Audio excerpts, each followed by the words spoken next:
ईरानी कायदीन का रद्द अमल जी बहुत शदीद है और सख्त है। वो कहते हैं कि धमकियों और नाजायज़ मुतालबात की फ़िज़ा में किसी किस्म के मुज़ाकरात नहीं होंगे। मुज़ाकरात धमकियों से नहीं, पुरअमन माहौल में ही हो सकते हैं। ईरानी मसाजिद में जो इमाम हैं उन्होंने जुमे के खुतबों में कहा कि अमेरिका के खित्ते में $1 ट्रिलियन की सरमायाकारी हमारे मिसाइलों के निशाने पर है।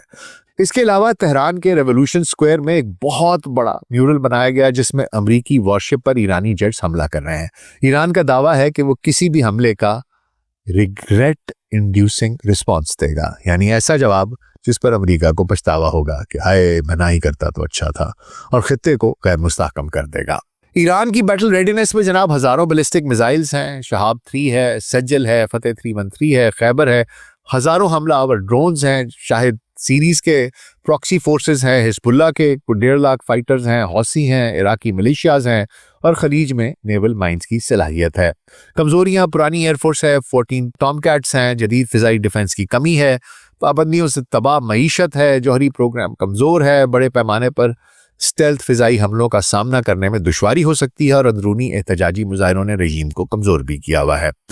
क्या ऐसे में रूस और चीन इसकी मदद के लिए आएंगे? रूस और चीन बराह रास्त फौजी मुदाखलत नहीं करेंगे क्योंकि अमेरिका से बराह रास्त जंग का खतरा ज़्यादा है, लेकिन सफारती, सियासी इमदाद, इंटेलिजेंस शेयरिंग और महदूद हथियारों की सप्लाई देंगे। खबरें थी चीन ने जनवरी 2026 में तकरीबन 16 Y-20 मिलिट्री कार्गो तैयारे ईरान भेजे, जिनमें मिसाइल, ड्रोन्स, एंटी शिप हथियार या दीगर मिलिट्री सप्लाईज हो सकती हैं। ईरान का कहना है कि वो ऐसा जवाब देगा जो पहले कभी देखा ना गया हो और पूरे खित्ते को गैर मुस्तहकम कर देगा। आइए देख लेते हैं कि अगर अमेरिका को हमला करना पड़ता है, अहदाफ क्या क्या हो सकते हैं ईरान के अंदर।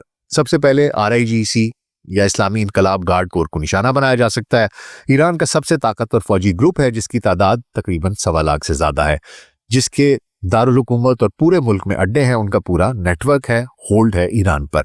इसके अलावा ईरान के जौहरी और मिसाइल प्रोग्रामों से मुंसलिक अहदाफ को निशाना बनाया जा सकता है, जैसा कि उन्होंने गुज़िश्ता जून में ऑपरेशन मिडनाइट हैमर में किया था। तीसरा, इक्तसादी अहदाफ, तेल और गैस की सहूलियात जो मुल्क के पहले से गिरती हुई मईशत के लिए बेहद ज़रूरी हैं, उनको निशाना बनाया जा सकता है।